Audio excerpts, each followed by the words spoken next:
সুপ্রভাত। দেশে এবং প্রবাসে যে যেখান থেকে দেখছেন তাদের সবাইকে আমন্ত্রণ জানাচ্ছি এশিয়ান টেলিভিশনের নিয়মিত আয়োজন এশিয়ান সংবাদ বিশ্লেষণে। আপনারা জানেন এই অনুষ্ঠানের মাধ্যমে আমরা দেশের গুরুত্বপূর্ণ পত্রিকার গুরুত্বপূর্ণ শিরোনামগুলো আপনাদের জানিয়ে থাকি এবং একই সাথে ভেতরের বিশ্লেষণটিও জানাবার চেষ্টা করে থাকি। প্রিয় দর্শক, ফাইজার করোনার যে ভ্যাকসিনের কথা আমরা বেশ কিছুদিন শুনছিলাম, সেটার পরে এখন যুক্তরাষ্ট্রের মডার্নার যে ভ্যাকসিনটি আছে সেটি শতকরা ৯৫% কার্যকর বলে শেষ ধাপে প্রমাণিত হচ্ছে। অবশ্যই এটি অনেক স্বস্তির খবর, কিন্তু বাংলাদেশের যে করোনার চিত্র সেটি কিন্তু স্বস্তিদায়ক নয়। শীত আসবার আগেই গতকালকের যেই সমীক্ষাটি, যেই রিপোর্টটি আমরা দেখেছি, সেটি যদি দেখি তাহলে আমাদের দেশে এই ২.৫ মাসের মধ্যে কিন্তু করোনার সর্বোচ্চ সংক্রমণ ছিল, যেটি হচ্ছে ২,১৩৯ জন এবং ২১ জন মৃত্যুও ঘটেছে। এই সব কিছুর কারণেই কিন্তু আমাদের বারবার বলা হচ্ছে নো মাস্ক নো সার্ভিস, এবং আরেকটি গুরুত্বপূর্ণ শিরোনাম হচ্ছে সে কারণেই এখন থেকে প্রত্যেকটা জায়গায় হয়তো একটা ভ্রাম্যমাণ আদালত বসানো হবে এই মাস্কটি বাধ্যতামূলক করতে। কিন্তু সবার উপরে হচ্ছে আমাদের সতর্কতা। এই সব সংবাদ শিরোনাম নিয়ে আজ আপনাদের সাথে আছি আমি ফারহানা ত্রিনা, এবং যথারীতি আমার হাতে থাকা পত্রিকার শিরোনামগুলো আপনাদের জানিয়ে দিতে চাই। প্রথম যে পত্রিকাটি আমার হাতে রয়েছে দৈনিক প্রথম আলো। প্রথম আলো তাদের যে শিরোনাম করেছে, নজর নেই কিশোর অপরাধ বাড়ছে। কিশোর ও কিশোর অপরাধের একটি চিত্র। ইউনিসেফের হিসেবে বাংলাদেশে বর্তমান কিশোর কিশোরীদের সংখ্যা বলা হচ্ছে ৩,৬০,০০,০০০, এবং তার মধ্য থেকে সৃজনশীল কাজ যদি বলা হয় তাহলে মাত্র ২% কিশোর কিশোরী সেটাতে যুক্ত আছে, যার আনুমানিক ৭ লাখ হবে। এবং যদি আমরা একটি ওদের হিসাব দেখি, এখানে বলা আছে যে ২০১২ সালে যে মামলার পরিমাণ ছিল ৪৮৪টি এবং আসামি ছিল ৭৫১, সেখানে ২০২০-এ এসে মাত্র ৬ মাসে, অর্থাৎ জানুয়ারি থেকে জুন মাস পর্যন্ত এটি হচ্ছে ৮২১ মামলার সংখ্যা, এবং আসামি বেড়ে হয়েছে ১,১৯১ জন। এর মধ্যে অপরাধের ধরন বলা হচ্ছে চুরি ও পকেট মার ছিল অতীতে। সাম্প্রতিক ঘটনাগুলোর মধ্যে মাদক আছে, খুন আছে, মারামারি এবং ধর্ষণের মতো ঘটনাও আছে। যদিও সরকারি উদ্যোগে এই ধরনের কাজে তেমন যুক্ত কিশোর পাওয়া যাচ্ছে না, কিন্তু ভ্রাম্যমাণ আদালত আর চুল কেটে এবং বখাটেপনা ঠেকানোর চেষ্টা করছে। এটা আসলে কতটুকু যৌক্তিক, যে এভাবে কি অপরাধ কমানো সম্ভব কিনা, সেটাও কিন্তু এখন দেখবার বিষয়। আরও একটি শিরোনাম আছে যেটি বলছিলাম করোনা নিয়ে, নিয়ন্ত্রণহীন সংক্রমণ বড় ঝুঁকির কারণ হতে পারে। মহামারী মোকাবেলা, করোনা শনাক্তের হার ১০% নিচে নামছে না। মাস্ক পরা, স্বাস্থ্যবিধি ও সামাজিক দূরত্বে জোর দিচ্ছে স্বাস্থ্য অধিদপ্তর, এবং ৭১ দিনের মধ্যে সর্বোচ্চ শনাক্ত ছিল। এছাড়া যুক্তরাষ্ট্রের নির্বাচনে একটি বিশ্লেষণ দেওয়া আছে, বাইডেনের সামনে ২ চ্যালেঞ্জ। এখনও ২ সপ্তাহ পরও নিশ্চিতভাবে জানা যাচ্ছে না কে তাদের পরবর্তী প্রেসিডেন্ট। পত্রিকার নিচের দিকে যদি আমরা একটু দেখি, সাংসদ শহীদের টাকা গেছে আওয়ামী লীগের নেতার পকেটেও। অবৈধ সম্পদ অর্জনের জন্য আলোচিত লক্ষ্মীপুরের যেই সাংসদ শহীদ ইসলাম পাপুল, তার কথা বলা হচ্ছে, এবং যেই আওয়ামী লীগ নেতার কথা বলা হচ্ছে রায়পুরের আওয়ামী লীগ নেতা ইসমাইল খোকন, এর সাথে অনেকটি জড়িত, তার নাম এসছে এখানে। পরবর্তী পত্রিকা একটু চলে যেতে চাই, দৈনিক দেশ রূপান্তর রয়েছে আমার হাতে। দৈনিক দেশ রূপান্তর তাদের যে শিরোনাম করেছে, লালকালিতে মাটি ভরাটে পুকুর চুরি। জাতীয় গৃহায়ণ কর্তৃপক্ষের 3টি প্রকল্পের কথা বলা হচ্ছে যে বিভিন্ন সময় আসলে মাটি ভরাটের নামে বিপুল পরিমাণে সরকারি অর্থ সংশ্লিষ্টরা হাতিয়ে নিয়েছেন, এমন একটি অভিযোগ পাওয়া গেছে। এবং যেই 3টি প্রকল্পের কথা এখানে বলা হচ্ছে, চট্টগ্রামের জাফরাবাদ প্রকল্পে ৭৫ লাখ টাকার মাটি ভরাট করে 2 কোটি টাকার বিল। নোয়াখালীর মাইজদি প্লট প্রকল্পে ২১,০০০ ঘনমিটার মাটির বেশি বিল, এবং অসত্য তথ্য দিয়ে পিরোজপুর প্রকল্পে ১,৫৬ লাখ টাকা গচ্চা। মাস্ক পরাতে আসছে মোবাইল কোর্ট, মন্ত্রিসভা বৈঠক। তুরস্কের সঙ্গে বাণিজ্য সুবিধা বাড়ছে, জাতীয় আর্থিক অন্তর্ভুক্তি কৌশল অনুমোদন, পারমাণবিক ও তেজস্ক্রিয় দুর্যোগ মোকাবেলায়। এছাড়া একটি ছবি আছে, শীতের আগমন উপলক্ষে গাংচিলের যে ওড়াউড়ি, এটি টেকনাফের নাফ নদীর থেকে তোলা একটি ছবি। ৭০ দিন পর ২,০০০-এর বেশি রোগী শনাক্ত, ২৪ ঘন্টায় শনাক্ত ২,১৩৯, মৃত্যু ২১। এবং ধর্ষণের সর্বোচ্চ শাস্তি মৃত্যুদণ্ডের বিলের প্রতিবেদন সংসদে। ধর্ষিতা নয়, ধর্ষণের শিকার লেখার সুপারিশ। হত্যার হুমকি পাওয়ার পর ক্ষমা চাইলেন সাকিব। আমরা জানি যে বেশ কিছু ঘটনায় তিনি যখনই ফিরে এসেছেন তার যেই নিষেধাজ্ঞা থেকে, তারপর ভারতে ভ্রমণ এবং বেশ কিছু ঘটনায় তাকে প্রশ্নবিদ্ধ করেছে। সেই ঘটনার প্রেক্ষিতেই তিনি আসলে ক্ষমা চেয়েছেন এবং তিনি বলেছেন যে তিনি আসলে ভারতে কোনো পূজা মণ্ডপ আসলে উদ্বোধন করতে যাননি, সেটি হয়তোবা ভুল উপস্থাপন ছিল। এছাড়া অবৈধ মাদক নিরাময় কেন্দ্রের বিরুদ্ধে বিশেষ অভিযান শুরু, ঢাকায় 3টি প্রতিষ্ঠান সিলগালা। মডার্নার ভ্যাকসিন 95% কার্যকর। ক্ষতিপূরণ না পেয়ে মামলায় অনাগ্রহী বাস মালিকরা। বাসে আগুনের একটি ঘটনা ঘটেছে আমরা জানি, এবং 2014 সালের পর থেকে আসলে তারা বলছে তাদের কোনো ক্ষতিপূরণই আসলে দেওয়া হয় না। সে কারণেই অনেকটা এ ধরনের ভাঙচুরে তারা অনাগ্রহী মামলায়। এবং যদিও অনেকেই এই বাসের উপর থেকে আসলে তাদের পরিবার চলে, উপার্জন চলে, কিন্তু তারপর আসলে এ ধরনের ক্ষেত্রে তারা অনাগ্রহী, কারণ কোনো রকম আসলে ক্ষতিপূরণ তারা কখনোই পায়নি বা পাবে কিনা সেটাও তারা নিশ্চিত নয়। এছাড়া ফের নিজেকে জয়ী দাবি ট্রাম্পের। যুক্তরাষ্ট্রের মার্কিন যে নির্বাচন সেটি নিয়ে বলা হচ্ছে যে ট্রাম্প একটি টুইট বার্তায় বলেছিলেন তিনি জিতেছেন কারচুপির নির্বাচনে, এবং এই কথাটি বলবার পরপরই অনেকেই বলেছেন যে হয়তো তিনি পরোক্ষভাবে স্বীকার করে নিলেন যে আসলে জিতেছেন বাইডেন। কিন্তু তার 2 ঘন্টা পরে তিনি আবার আরেকটি টুইট করেন এবং সেখানে তিনি বলেন যে আমি কোনো কিছু স্বীকার করিনি, শুধুমাত্র ভুয়া সংবাদ মাধ্যমের চোখে তিনি জিতেছেন। নারীর সাইবার নিরাপত্তায় পুলিশের নতুন একটি ইউনিট গঠিত হয়েছে। সাইবার নিরাপত্তাও কিন্তু খুব জরুরি, এবং বলে রাখা প্রয়োজন যে 999-এর মাধ্যমেই আসলে এই ইউনিটের সাথে যে কেউ যোগাযোগ করতে পারবেন। আরও একটি পত্রিকা রয়েছে দৈনিক জনকণ্ঠ, দেশে আসার আলো, যুক্তরাষ্ট্রে ক্ষমতার পালাবদল। এবং আরেকটি শিরোনাম, রাষ্ট্রপতি প্রধানমন্ত্রী শোক, সাবেক ডেপুটি স্পিকার শওকত আলী আর নেই। তার বয়স হয়েছিল মৃত্যুকালে 83 বছর, এবং তিনি বার্ধক্যজনিত নানা রকম জটিলতায় ভুগছিলেন। আমরাও তার আত্মার মাগফিরাত কামনা করছি। এছাড়া 12 দিনেই $1 বিলিয়ন রেকর্ড রেমিটেন্স। এটা কিন্তু করোনার সময় আমাদের মতো দেশের জন্য অবশ্যই খুব ভালো একটি সংবাদ। বেশ কয়েকবারই আমরা রেকর্ড ছাড়িয়েছি এবং 12 দিন এটি ছিল সর্বোচ্চ। পত্রিকার নিচের দিকে যদি একটু দেখি, পরমাণু তেজস্ক্রিয়তা দুর্যোগ মোকাবেলায় গাইডলাইন, সংকটে পথ দেখালো ডিজিটাল বাংলাদেশ। এছাড়া পরাজয় স্বীকারের একদিন পর ট্রাম্পের ইউটার্ন। আরও একটি বক্স আকারের শিরোনাম দেখতে পাচ্ছি, প্লাস্টিক থেকে অকটেন, ডিজেল, পেট্রোল দামও কম। নিঃসন্দেহে এটি একটি ভালো উদ্যোগ যারা এটি করছেন। সবজি চাষি জাকির গাজীর সাফল্য। প্রিয় দর্শক, একটি বিরতির সময় হচ্ছে, আমরা বিরতি নিয়ে খুব শিগগিরই ফিরছি, আমাদের সাথেই থাকুন, কোথাও যাবেন না।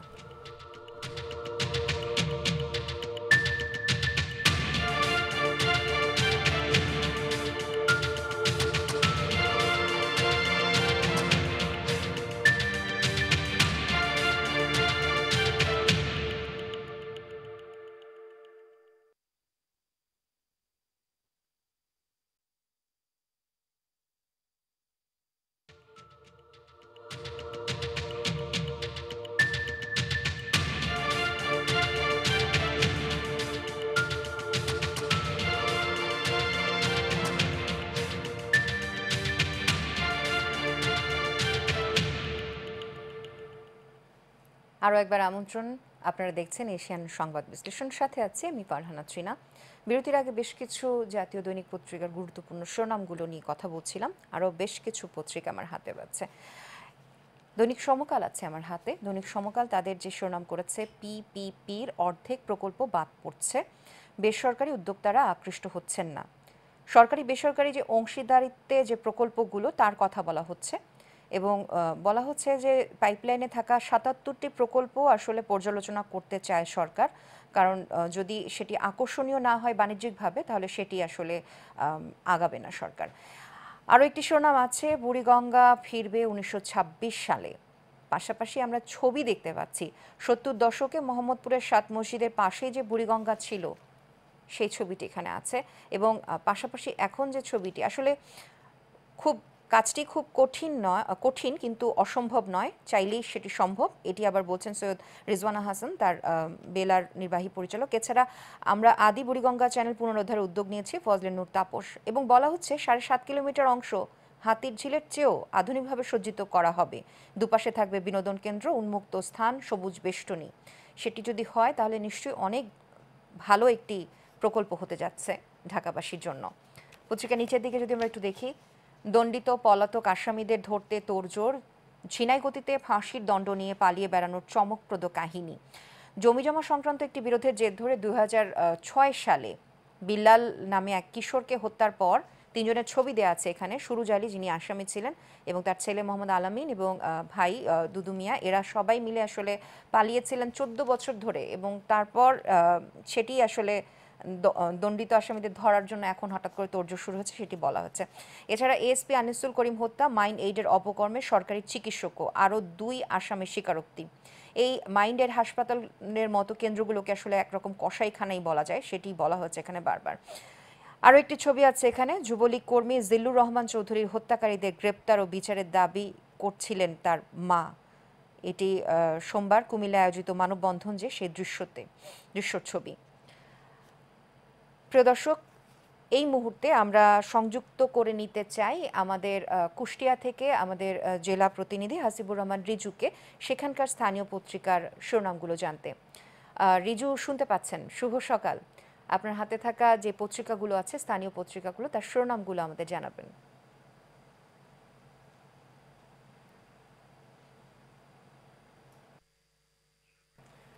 ত্রিনা, শুভ সকাল। আমার হাতে কুষ্টিয়া থেকে প্রকাশিত বেশ কয়েকটি পত্রিকা রয়েছে। এর মধ্য থেকে আমি কয়েকটি পত্রিকার আজকের গুরুত্বপূর্ণ যে সংবাদ শিরোনামগুলো রয়েছে সেগুলো আমি আপনাকে জানিয়ে দিচ্ছি। আমার হাতে রয়েছে কুষ্টিয়া থেকে প্রকাশিত দৈনিক সত্য খবর। দৈনিক সত্য খবর পত্রিকার আজকের যে প্রধান সংবাদ শিরোনামটি সেটি আমি আপনাকে জানিয়ে দিচ্ছি যে চুক্তি লঙ্ঘন করায় কুষ্টিয়ায় ২৬১ চালকল কালো তালিকাভুক্ত। মাস্ক পরিধান না করায় ভ্রাম্যমাণ আদালতের অভিযান। কুষ্টিয়ায় ৪৪ জনকে প্রায় ২৪,০০০ টাকা জরিমানা। কুষ্টিয়ায় মুক্তিযোদ্ধাদের বরাদ্দকৃত জমি ফিরে পেলেন ৮ বছর পর। দৈনিক সত্য খবরের আরও একটি সংবাদ শিরোনাম আমি আপনাকে জানিয়ে দিচ্ছি যে ভেড়ামারায় দিনে দুপুরে হাতুড়ি পিটা করে টাকা ছিনতাই। আরও একটি সংবাদ শিরোনাম রয়েছে দৈনিক সত্য খবরে, মনোহারদিয়া ইউনিয়ন আওয়ামী লীগের পরিচিতি ও বর্ধিত সভায় আতাউর রহমান আতা, সকলকে মাহবুবুল আলম হানিফ এমপির পতাকা তলে আসতে হবে। আমার হাতে রয়েছে আরও একটি দৈনিক পত্রিকা। আমার হাতে রয়েছে কুষ্টিয়া থেকে প্রকাশিত দৈনিক আন্দোলনের বাজার। দৈনিক আন্দোলনের বাজারের আজকে যে প্রধান সংবাদ শিরোনামটি সেটি আমি আপনাকে জানিয়ে দিচ্ছি। কুষ্টিয়ায় ধান চাল সংগ্রহ, ৩৭ টাকা দরেও সন্তুষ্ট নন মিল মালিকরা, ধান দিতে আগ্রহ দেখাচ্ছেন না কৃষকরাও। দৈনিক আন্দোলনের বাজারের আরও একটি সংবাদ শিরোনাম আমি আপনাকে জানিয়ে দিচ্ছি যে শিক্ষার্থীদের ইন্টারনেট ডাটা ক্রয়ে ইবি শিক্ষকদের অর্থ সহায়তা। দৈনিক আন্দোলনের বাজারে আরও একটি সংবাদ শিরোনাম আমি আপনাকে জানিয়ে দিচ্ছি যে মনোহারদিয়া ইউনিয়ন আওয়ামী লীগের পরিচিতি ও বর্ধিত সভায় আতা, আসন্ন নির্বাচনে যোগ্য ব্যক্তিকে দল থেকে মনোনয়ন দেয়া হবে। দৈনিক আন্দোলনের বাজারের শেষের পাতার যে সংবাদ শিরোনামটি সেটি আপনাকে জানিয়ে দিচ্ছি। দৌলতপুরে ধানের ফলনে খুশি কৃষক, কাটা মারাইয়ে ব্যস্ত। আমার হাতে আরও একটি দৈনিক পত্রিকা রয়েছে কুষ্টিয়া থেকে প্রকাশিত আজকের আলো। আজকের আলোর যে প্রধান সংবাদ শিরোনাম সেটি হচ্ছে যে তুরস্কের সঙ্গে চুক্তির খসড়ায় অনুসমর্থন, ৮ বছর পর বরাদ্দকৃত জমি ফেরত পেল ৪ বীর মুক্তিযোদ্ধা। আরও একটি আজকের আলোর সংবাদ শিরোনাম আমি আপনাকে জানিয়ে দিচ্ছি যে হাউজিং বি ব্লকের সকিনা বেওয়ার জমি জালিয়াতি করে দখলের অভিযোগ ৬ জনের বিরুদ্ধে। দৈনিক আজকের আলোর আরও একটি সংবাদ শিরোনাম আমি আপনাকে জানিয়ে দিচ্ছি যে শিক্ষার্থীদের ইন্টারনেট ডাটা ক্রয়ে ইবি শিক্ষকদের অর্থ সহায়তা। আমার হাতে রয়েছে কুষ্টিয়া থেকে প্রকাশিত আরও একটি দৈনিক পত্রিকা দৈনিক সময়ের দিগন্ত। দৈনিক সময়ের দিগন্তর আজকের যে প্রধান সংবাদ শিরোনাম সেটি আপনাকে জানিয়ে দিচ্ছে যে সীমা বাড়ানো হলেও সফল হয়নি সংগ্রহ অভিযান। কুষ্টিয়ায় ২৬১ চালকল কালো তালিকাভুক্ত, জামানত বাজেয়াপ্ত। আরও একটি সংবাদ শিরোনাম রয়েছে সময়ের দিগন্তে, রোগীদের জন্য দেয়া সরকারি ঔষধ দৌলতপুর স্বাস্থ্য কমপ্লেক্সের ভাগাড়ে। ত্রিনা, কুষ্টিয়া থেকে প্রকাশিত স্থানীয় পত্রিকাগুলোর আজকে এই ছিল আমার কাছে উল্লেখযোগ্য সংবাদ শিরোনাম। জি রিজু, আপনাকে অসংখ্য ধন্যবাদ। দর্শক, আমরা শুনছিলাম এবং অধিকাংশ পত্রিকায় কুষ্টিয়া যেটি দেখছিলাম যে চালকলের বিষয়টি উঠে এসেছে। অনেক চালকল মালিক দিতে চাচ্ছেন না চাল, অনেকগুলো কালো তালিকাভুক্ত হচ্ছে এবং কৃষকরাও কিছু কিছু ক্ষেত্রে চাচ্ছেন না। আমরা যদি আমার হাতে থাকা জাতীয় পত্রিকার একটি শিরোনাম দেখি অনেকটা, যে দ্য ডেইলি স্টার যেটি শিরোনাম করেছে, ফুড রিজার্ভস আন্ডার প্রেশার, যেটি বলছিলাম যে কুষ্টিয়া চাল কলগুলোর এই অবস্থা, আবার এদিকে আমাদের যে ফুড রিজার্ভ আছে সেটির উপরেও কিন্তু আসলে একটি ঘাটতি দেখা যাচ্ছে। Grain stocks drop to 8.8 lakh tons for below comfortable level due to poor procurement, increased distribution amid pandemic. বন্যা এবং যে প্যান্ডেমিকের কারণে এই সময় আসলে বড় যে পরিমাণ লক্ষ্যমাত্রা ছিল উৎপাদনের সেটি কিন্তু হয়নি, এবং সেই কারণেই কিন্তু বলা হচ্ছে যে গভর্নমেন্ট ফুড স্টক যেটি 2020-তে যদি আমরা লাখে টনে হিসাবে তাদের যে এখানে গ্রাফিক্যাল প্রেজেন্টেশনটা দেওয়া আছে, যে জুলাইতে যেটি ছিল 15.14 লাখ টন, সেটি নভেম্বরের 15 তারিখে এসে 8.8 লাখ টন, যেখানে আমাদের 15 থেকে 16 লাখ টন আসলে দরকার। তো ব্যাপারটা আসলে একটু চিন্তার বিষয়। এছাড়া পত্রিকায় আমরা আরও শিরোনাম আছে, সিড পটেটোস টু গেটস প্রাইসার। চালের পরে যেটি বলা হচ্ছে যে বীজ আলু, যেটি আলু উৎপাদন করতে দরকার হয়, সেটিও কিন্তু সিড পটেটো যেটি, সেটিরও দাম বেড়ে যাচ্ছে, যার কারণে হচ্ছে আলুর দাম কিছুদিন বেশি ছিল আমরা জানি, এবং সেক্ষেত্রেই হয়তোবা এই বীজ আলুটিও এখন যেহেতু দাম বাড়ছে, কৃষক সংগ্রহ করতে পারছে না, তা সেক্ষেত্রে কিন্তু পরবর্তী উৎপাদনের উপরও এটার একটা চাপ বা প্রভাব পড়ার সম্ভাবনা রয়েছে। একটি বিরতির সময় হচ্ছে প্রিয় দর্শক, আরও শিরোনাম আছে, এগুলো নিয়ে ফিরছি, সাথে থাকুন।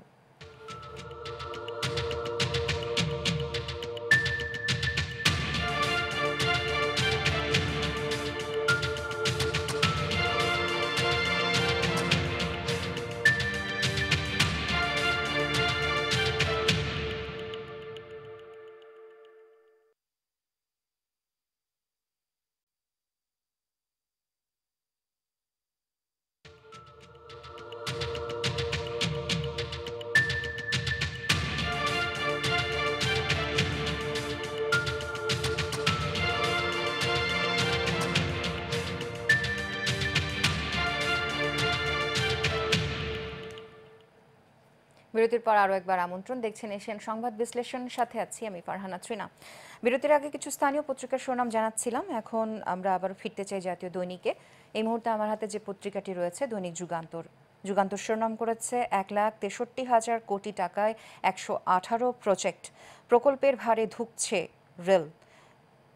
একটি ছবি আছে, চাকুরি রাজস্ব খাতে স্থানান্তরের দাবিতে সোমবার জাতীয় প্রেস ক্লাবের সামনে আমরণ অনশনে সরকারি কলেজের বেসরকারি কর্মচারীরা। এছাড়া সিপিসিতে দিনে অভিযোগ 1200, সারা দেশে বিস্তৃত প্রতারণার জাল। ব্যবহার করা হচ্ছে ভিআইপিদের সঙ্গে ছবি, সুন্দরী নারী বা নারী কণ্ঠ। আরও একটি শিরোনাম আছে, বিএনপি বাসে আগুন দিয়ে দোষ দিচ্ছে সরকারের, সংসদে প্রধানমন্ত্রী। গতকাল আমরা জানি যে এই মাননীয় প্রধানমন্ত্রী এটি নিয়ে বলেছেন যে আসলে তারা জনগণের আস্থা অর্জন করতে পারছে না দেখেই তারা সরকারের উপর দায় চাপাচ্ছে। এটি এখন আসলে সরকার কখনো এটি করবার কথা নয়, কারণ তারা যথেষ্ট ভালো জায়গায় আছে, নিজের সরকারের বদনাম নিশ্চয়ই কেউ করতে চায় না, এবং নির্বাচন যেটি হয়েছে সেটিকে আসলে প্রশ্নবিদ্ধ করতে এই কাজটি হচ্ছে। আরও একটি শিরোনাম আছে পত্রিকার নিচের দিকে, হোটেল বয় থেকে কোটিপতি দুই ভাই মিঠু পাপন, সদরঘাটে অঘোষিত রাজা বলা হচ্ছে এদের, এবং এরা আওয়ামী লীগ দলের পদবিও বাগিয়ে নিয়েছেন, এবং পুরো যে সদরঘাট এলাকায় আছে সেখানে তাদের ট্রাস্টের রাজত্ব কায়েম করেছেন। ক্যাসিনো সম্রাটের হাত ধরেই তাদের এই অবিশ্বাস্য উত্থান। এছাড়া পাল্টা কমিটি দিতে চায় পদবঞ্চিতরা, হেফাজতে টানা পড়েন, কমিটিতেও কাটেনি। একটি অরাজনৈতিক সংগঠন হিসেবে হেফাজতে ইসলামকে আমরা জানি, কিন্তু এই নেতৃত্বের প্রশ্নে আসলে অনেকটাই দ্বিধা বিভক্ত হচ্ছে, এটি বেশ কিছুদিন ধরেই দেখা যাচ্ছে। এছাড়া আরেকটি রেকর্ড গড়তে যাচ্ছেন বাইডেন, প্রতিরক্ষা মন্ত্রী হতে যাচ্ছেন একজন নারী। নিঃসন্দেহে এটি একটি ভালো খবর নারীদের জন্য। দৈনিক ইত্তেফাক, আবারও সংক্রমণ বাড়ছে, বাংলাদেশ প্রতিদিন 2/3 হাসপাতাল লাইসেন্সবিহীন, সময়ের আলো গ্রাহক টানার নতুন কৌশল, নামে ইসলামী ব্যাংকিং, আইন ছাড়াই কার্যক্রম চলছে 37 বছর। The Daily Industry, 3 out of 82 money siphoning cases charge shited, BD forces 28% shadow economy।